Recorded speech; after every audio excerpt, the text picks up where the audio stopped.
Greetings and welcome to Jefficho Films. Now with a budget of $45 million, it only raked in $34 million worldwide and spawned two made-for-TV sequels I'm sure no one saw. Wrath of the Dragon God and Book of Vile Darkness. What's amazing is D&D has so much content you can combine a story any which way you want, so why thus far has all the movies failed? Well, you gotta start somewhere, so let's review Dungeons & Dragons.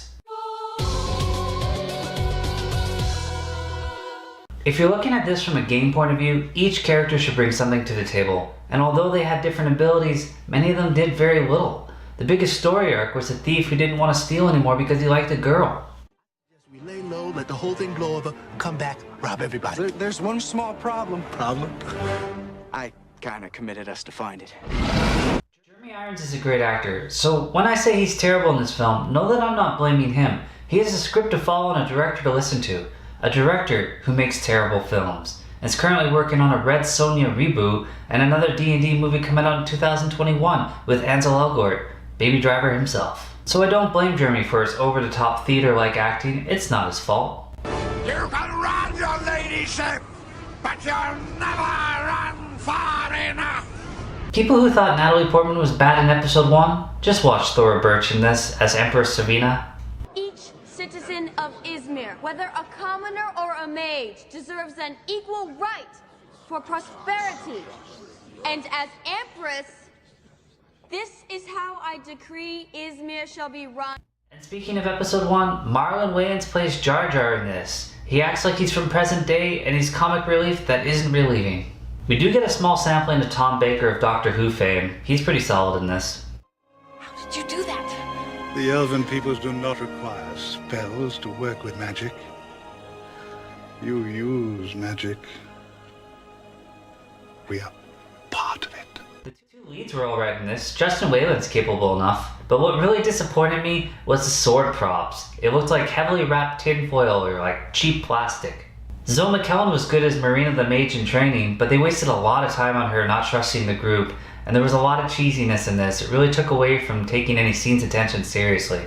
And finally, the blue lipstick wearing right-hand man to Irons' character, Bruce Payne as Damodar. He was over the top like Irons but in a different direction, but he failed me in Highlander Endgame as Jacob Kell.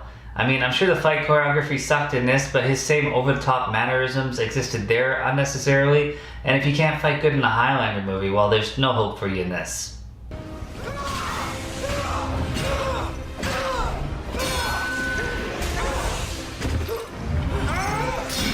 Story-wise, really simple. The Emperor controls terrible CGI gold dragons, and Profion wants the red sceptre to control red dragons. There's some political stuff about mages needing to treat everyone as equals, and a campaign exists of two thieves, a mage in training and a dwarf, going through mazes in a dungeon to find the red sceptre while being chased by incompetent henchmen.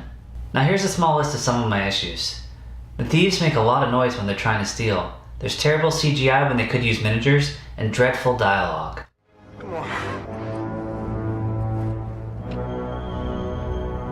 You cannot be serious. I've never been so serious. No, please. The group splits up for like 30 seconds in this market and then asks each other, where have you been? And then there's this maze that nobody survived and Ridley does it without a scratch. Cinematography. Things should look darker and not look like daytime television. And the lighting's so bad, real things actually look fake. And then there's whatever the fuck this is. The information I want right out of you. Trapdoors that take you exactly where you want to go, and end battle with so much bad CGI dragons, and terrible speeches.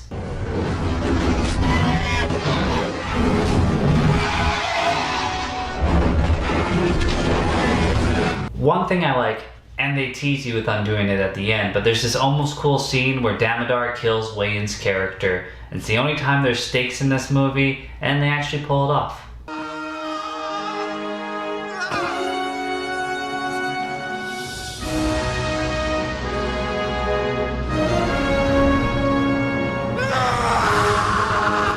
And also, no, that was about it. I already said that I like Marina the Mage and Ridley, maybe just because he was a decent Jimmy Olsen in Lois and Clark. So where does this movie rank? In the pit.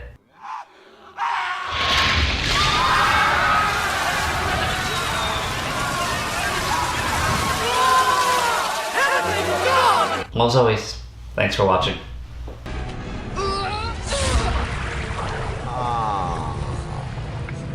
My little tracker.